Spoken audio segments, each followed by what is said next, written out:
Агата Кристи. Золотой мяч. Джордж Дундас в полнейшей прострации стоял посреди лондонского Сити, подобно острову в океане, а вокруг него, точно волны, колыхались толпы клерков и дельцов.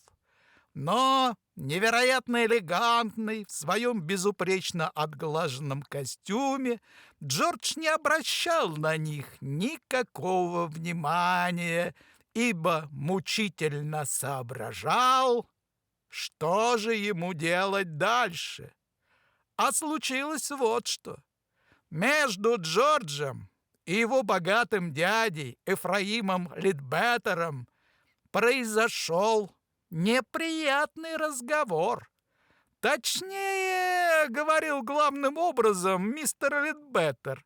Слова лились из него непрерывным потоком горького негодования, и, видимо, дядю нисколько не смущало, что твердит он одно и то же уже по второму разу. Одна значительная фраза тут же сменялась другой, не менее значительной. Предмет разговора был вполне тривиальным. Преступная беспечность молодого человека, который, ни у кого не спросясь, посмел прогулять целый рабочий день. После того, как мистер Лидбеттер высказал все, что он думал по этому поводу, а некоторые соображения повторил даже дважды, он перевел дух и спросил у Джорджа, что тот может сказать в свое оправдание. Джордж, недолго думая, заявил, что хотел бы иметь еще один свободный день. «И что же это за день?» — поинтересовался мистер Лидбеттер. «Суббота или воскресенье?» Он уже не стал напоминать о недавно прошедшем Рождестве и о грядущем первом понедельнике после Пасхи. Джордж ответил, что он имеет в виду совсем не субботу, воскресенье или праздничный день. Он хотел бы отдохнуть в будний день, когда в Лондоне можно найти местечко, где бы не собралось полгорода. И тут мистер Лидбеттер заявил, что сделал все возможное для сына своей покойной сестры, и никто не посмеет сказать, что он не дал ему шанса. Но Джордж не пожелал этим шансом воспользоваться, и теперь может хоть в будни, хоть в выходные делать все, что ему заблагорассудится. Прямо тебе в руки летел золотой мяч удачи, сулящий уйму преимуществ, мой мальчик, произнес мистер Лидбеттер в порыве поэтического восторга.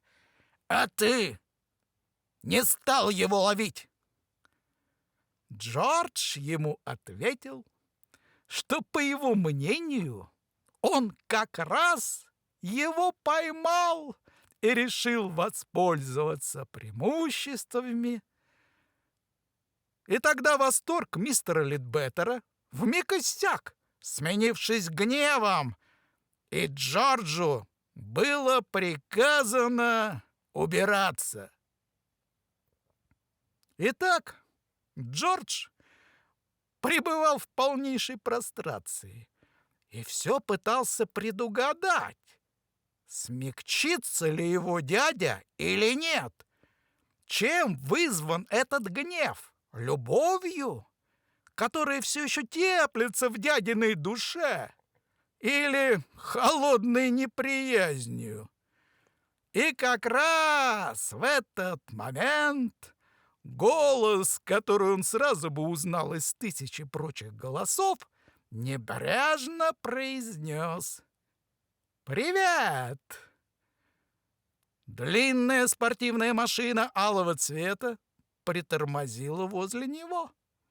За ее рулем сидела очаровательная Мэри Монтрезор, пользующаяся бешеным успехом на всех светских раутах. К слову сказать, за последний месяц журналы опубликовали ее фото по крайней мере 4. «Никогда не думала, что человек может быть так похож на одинокий остров», — сказала Мэри Монтрезор. «Сядешь в машину?»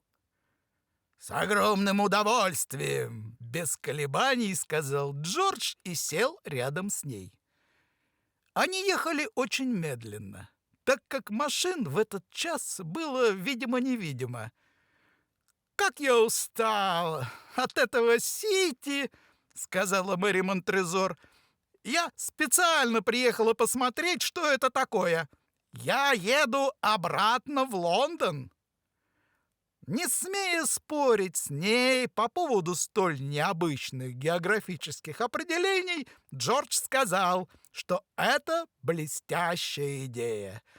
Они еле-еле плелись в густом потоке машин, но при первой же возможности кого-то обогнать Мэри резко увеличивала скорость.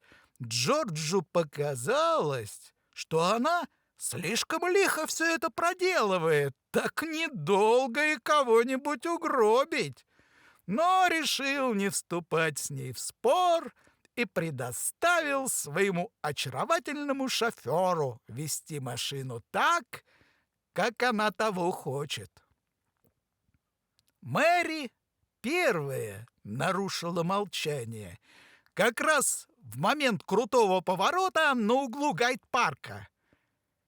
«Как ты смотришь на то, чтобы жениться на мне?»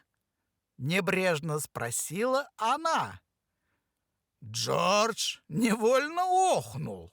Впрочем, подобную реакцию мог вызвать и автобус, который, казалось, неминуемо в них врежется. «Мне нравится эта мысль», — столь же небрежно бросил он, гордый своим остроумием. «Прекрасно», — сказала Мэри Монтрезор как-то неопределенно. «Возможно, тебе когда-нибудь удастся это сделать». Они, слава богу, целыми и невредимыми выехали на прямую дорогу, и в этот момент Джордж увидел свежие газеты, наклеенные на тумбу у угла Гайд-парка. Мелькнули крупные заголовки: «Тяжелая политическая обстановка», «Полковник на скамье подсудимых» и еще 2. «Юная леди выходит замуж за герцога» и «Герцог Эджехил и мисс Монтрезор». «Что это тут написано про герцога Эджехила?» — сурово спросил Джордж. «Обо мне и Бинго. Мы помолвлены». «Но ты же мне только что сказала...» это...» — произнесла Мэри Монтрезор. «Понимаешь, я еще не решила окончательно, за кого мне выходить замуж». «Но для чего тогда нужна эта помолвка?» «Просто я решила попробовать, удастся ли. Все думала, что ничего не получится. Я ведь с ним почти совсем не встречалась, честное слово». «Да, повезло уж этому, как его там, Бинго», — сказал Джордж, выместив свою досаду хотя бы тем, что назвал герцога столь непочтительным прозвищем. «Не думаю, что он так уж счастлив», — сказала Мэри Монтрезор. «Для Бинго счастьем было бы, если бы хоть что-нибудь могло доставить ему удовольствие. В чем я сильно сомневаюсь. Джордж сделал еще одно открытие, прочитав очередной заголовок. «Да сегодня же в Аскете турнир! А почему ты не там?» Мэри Монтрезор вздохнула.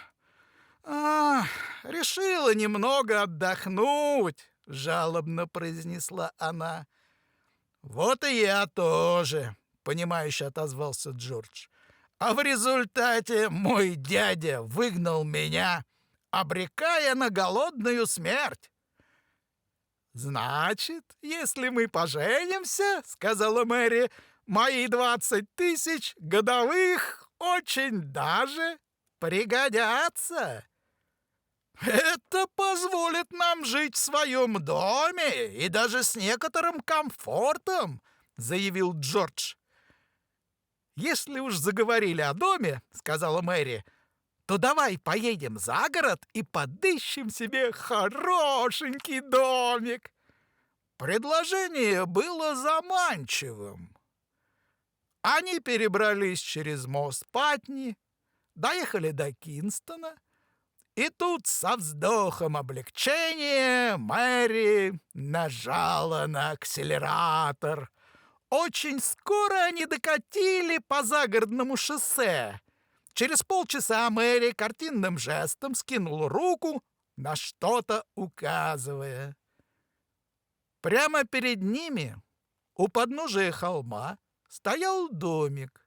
Из тех, что торговцы недвижимостью называют, однако редко, когда это соответствует действительности, очарованием старины. В данном случае подобные описания были совершенно справедливы, а домик действительно соответствовал этому названию. Мэри подъехала к воротам, выкрашенным в белый цвет. «Пойдем посмотрим. Это то, что нам нужно». «Согласен», — поддержал ее Джордж, «но, похоже, в нем живет кто-то другой». Мэри досадливо отмахнулась от такой ерунды. Они прошли по подъездной аллее. Вблизи дом оказался еще более прелестным. «Давай подойдем поближе, незаметно заглянем во все окна», — сказала Мэри. «Ты думаешь, это понравится его обитателям?» — спросил Джордж. «Мне нет до них дела. Это наш дом, а они живут в нем только по воле случая. Кроме того, сегодня отличная погода, и наверняка никого нет дома. А если кто-нибудь нас заметит, я скажу, что я думала, будто это дом миссис Портно Дач Джейстер, и что мне ужасно неловко за мою ошибку». «Да, думаю, тебе поверят», — поразмыслив, согласился Джордж. Они заглянули внутрь. Дом был изящно обставлен. Однако едва они успели подойти к окну кабинета, как сзади кто-то зашуршал гравием. Обернувшись, они увидели дворецкого с безукоризненно вежливой физиономией. «О!» — воскликнула Мэри, а затем, улыбнувшись своей самой обворожительной улыбкой, спросила: «Миссис Портон Стрэнджейстер дома? Я смотрела, нет ли ее в кабинете». «Миссис Портон Стрэнджейстер дома, мадам», — сказал дворецкий. «Не будете ли вы любезны пройти в дом?» Им оставалось только подчиниться. Джордж прикинул, какова вероятность этого случайного совпадения, и пришел к заключению, что такая фамилия может оказаться у одного из 20 000. Мэри прошептала: «Положись на меня, все будет хорошо». Джордж с большим удовольствием предоставил ей действовать, рассудив, что в данной ситуации потребуется женская изощренность. Их провели в гостиную. Не успел дворецкий выйти, как почти тотчас же дверь отворилась, и вплыла тучная румяная женщина с обесцвеченными волосами. Она остановилась, выжидательно на них глядя. Мэри Монтрезор шагнула ей навстречу, но затем замерла, очень натурально сыграв изумление. «Да ведь это не Эмми!» — воскликнула она. «Невероятно!» «Еще как невероятно!» — произнес мрачный голос. Из-за спины миссис Портной Стрэнджейстер выступил огромный верзила с бульдожьим лицом и грозно нахмуренными бровями. Джордж сроду не видел такой отталкивающей физиономии. Верзила закрыл дверь и привалился к ней спиной. «Крайне невероятно!» — насмешливо повторил он.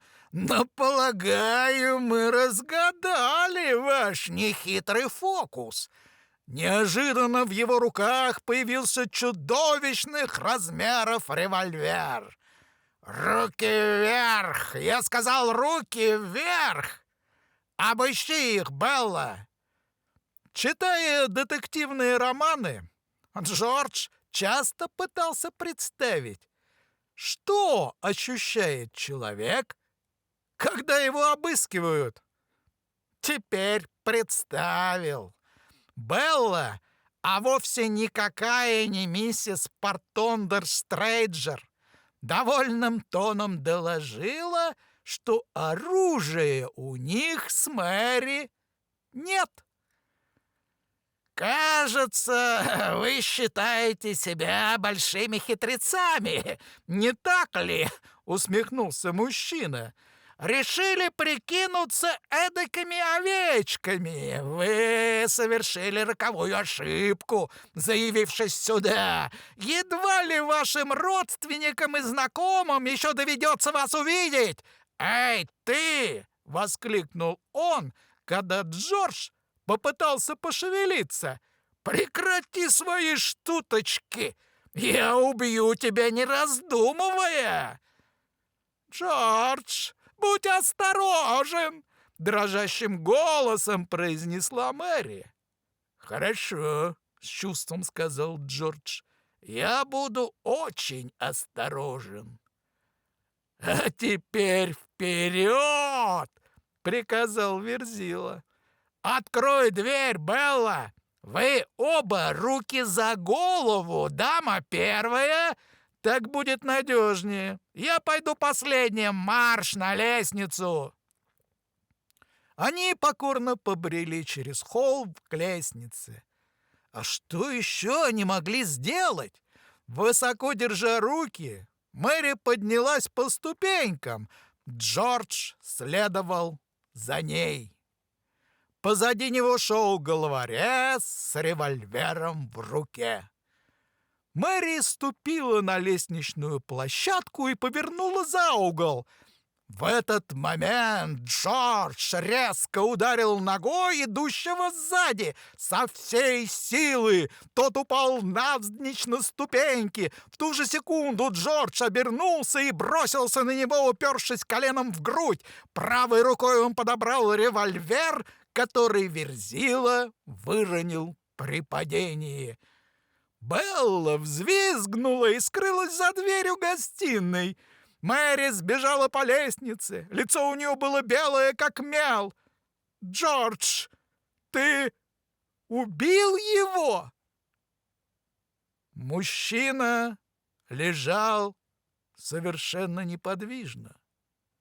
Джордж склонился над ним. «Не думаю», — сказал он с явным сожалением. но во всяком случае он получил по заслугам. «Слава Богу!» — сказала она, переводя дух. «Здорово я его!» — самодовольно произнес Джордж. «Впрочем, у этого осла есть чему поучиться. Настоящий весельчак, верно?»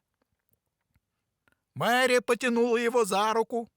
«Бежим отсюда, быстрее! Бежим отсюда!» — лихорадочно повторяла она. «Надо бы связать этого субъекта», — сказал Джордж, явно что-то задумавший. «Поищи что-нибудь, веревку или шнурок». «Нет, нет!» — возразила Мэри. «Бежим отсюда, ну, пожалуйста, пожалуйста! Мне так страшно!» «Успокойся», — сказал Джордж, чувствуя себя истинным мужчиной. «Я же с тобой!» «Джордж, милый, пожалуйста, ради меня! Я не хочу быть замешанным в этом! Пожалуйста, давай уйдем!» Тон, которым она произнесла слово «ради меня», поколебал решимость Джорджа. Он позволил вывести себя из дома и даже покорно побежал к машине. Мэри прошептала слабым голосом: «Веди ты, у меня нет сил». И Джордж сел за руль. «Но мы должны разобраться в этом деле», — заявил он. «Одному Господу известно, что задумал этот подлец. Если ты против, я, конечно, не стану заявлять в полицию.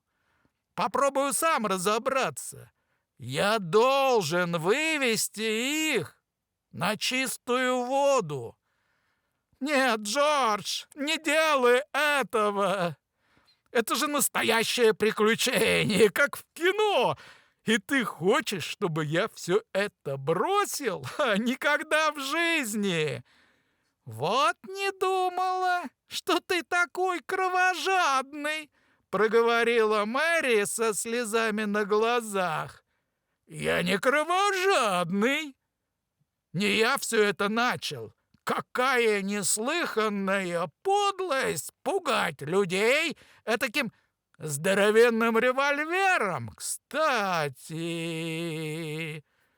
почему, когда я скинул этого нахала с лестницы, револьвер от удара не выстрелил?»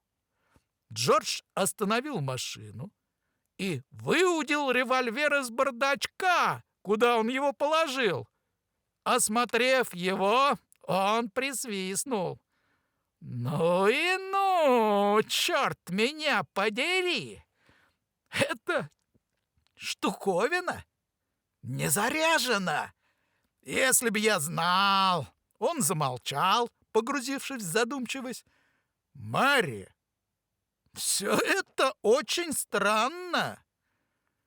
«Вот и мне так показалось! Именно поэтому я прошу тебя не связываться!» «Теперь уж точно свяжусь», — твердо сказал Джордж. Мэри тяжко вздохнула.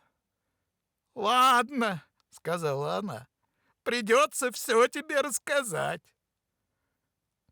А это ужасно, потому что я не знаю, как ты ко всему этому отнесешься». «Что ты имеешь в виду?» «Понимаешь», — она запнулась, — «в наши дни очень сложно узнать, что представляет собой тот или иной мужчина, даже если с ним довольно хорошо знакомо». «Ну и что?» — спросил Джордж, ничего не понимая.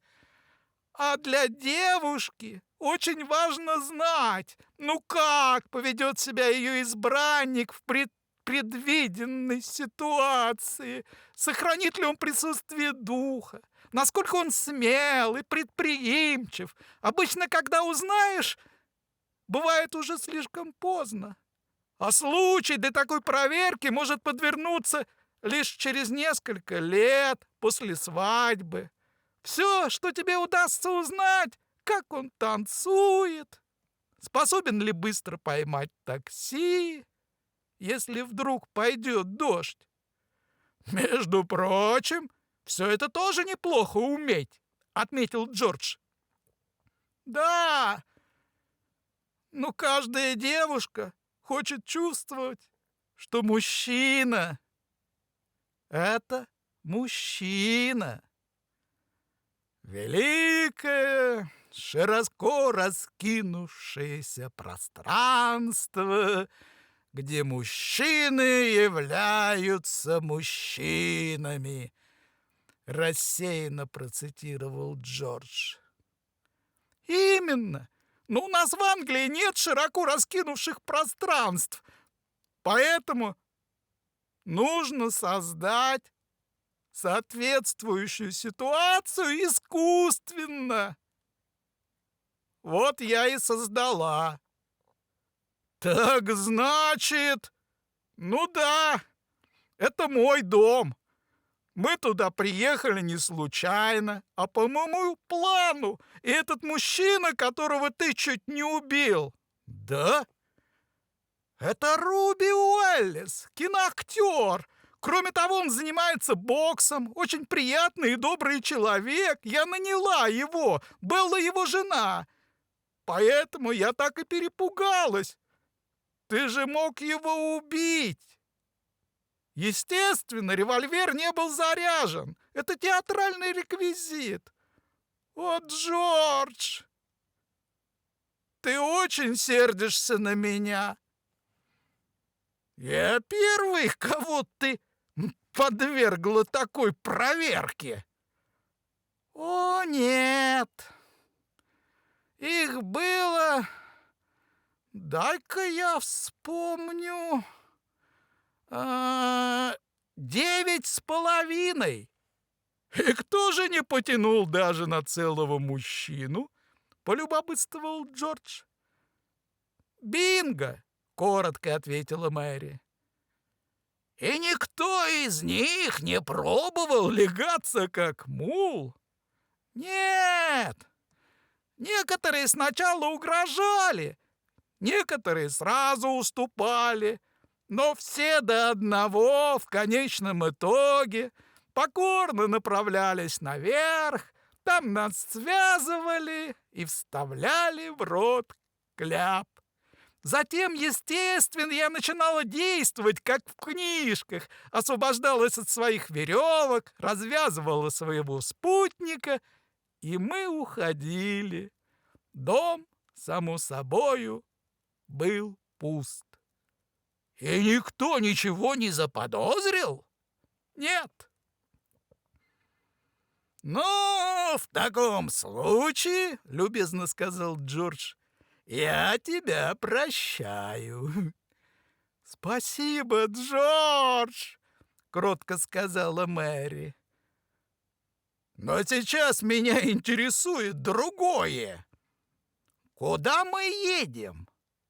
По-моему, не в Ламбет-Палас и не в Докторе Коммонс. О чем ты говоришь? Зачем тебе понадобился епископ и юристы?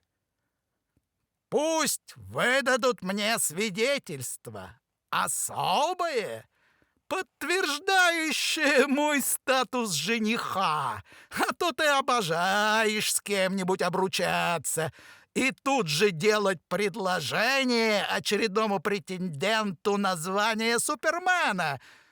Сначала ты была помолвлена с одним, а потом просишь другого жениться на тебе. Я не просила тебя жениться на мне. Нет, просила. На углу Гайд-парка. Лично я, конечно, не выбрал бы столь опасное в час пик место для подобных объяснений, но у каждого свои привычки и предпочтения. Ты не так меня понял. Я просто в шутку спросила тебя, не хотел бы ли ты на мне жениться. Это было несерьезно. Любой адвокат подтвердит, что это самое настоящее предложение. Кроме того, теперь ты и сама знаешь, что хочешь выйти за меня замуж. Ничего подобного. Даже после 9,5 неудач подумай, как это замечательно жить с человеком, который может спасти тебя от любого несчастья. Похоже, что этот аргумент ее почти убедил. Но она твердо заявила: «Я не выйду замуж ни за одного мужчину, пока он не встанет передо мной на колени». Джордж взглянул на нее. Она была достойна поклонения. Но кроме того, что он умел лягаться как мул, он обладал еще одним качеством этого животного — упрямством. Он сказал так же твердо, как она: «Вставать на колени перед женщиной? Ха! Унизительно! Я этого не сделаю!» «Какая жалость!» — проговорила Мэри с очаровательной грустью в голосе. Они вернулись в Лондон. Джордж был суров и молчалив. Лицо Мэри было скрыто полями шляпы. Как только они проехали угол Гайд-парка, она нежно прошептала: «Может быть, ты все-таки встанешь передо мной на колени?» «Нет!» — почти рявкнул Джордж. Он чувствовал себя суперменом. Мэри втайне была восхищена его несговорчивостью. Но, к несчастью, она тоже была упряма, как мул. Внезапно он остановил машину. «Извини», — сказал он. Он выскочил из машины и направился к тележке продавца фруктов, мимо которого они только что проехали. Через минуту он снова был за рулем. Суровый полисмен даже не успел подойти к машине. Джордж нажал на газ и бросил Мэри на колени яблоко. «Ешьте больше фруктов», — повторил он вслед за рекламой. «Между прочим, символ». «Символ? Ты о чем?» «О том, ведь Ева дала Адаму яблоко. А в наши дни все наоборот. Адам дает его Еве. Понимаешь?» «Да», — произнесла Мэри не очень уверенным голосом. «Куда тебе отвезти?» — сделанным безразличием спросил Джордж. «Домой, пожалуйста». Они подъехали к Гросвеннер-сквер. Его лицо было просто окаменевшим. Выйдя из машины, он распахнул перед ней дверцу. Она сделала последнюю попытку. «Джордж, ну, пожалуйста, доставь мне это маленькое удовольствие». «Ни за что!» — ответил Джордж. И тут это случилось. Джордж подскользнулся, попытался сохранить равновесие, но рухнул на колени прямо в самую грязь. Мэри завизжала от восторга и захлопала в ладоши. «Милый Джордж, теперь я выйду за тебя замуж. Ты можешь отправиться прямо в Ламбет-Палас и взять то свидетельство у архиепископа». «Я не собирался падать на колени», — горячо запротестовал Джордж. «Это все это все банановая кожура!» И он поднял с асфальта расплющенную банановую шкурку.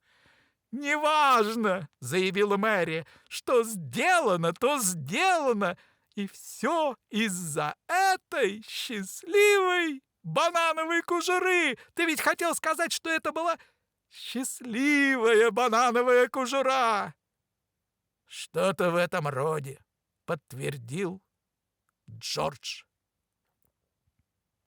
В тот же день, в 5:30, мистеру Литбеттеру доложили, что племянник просил принять его.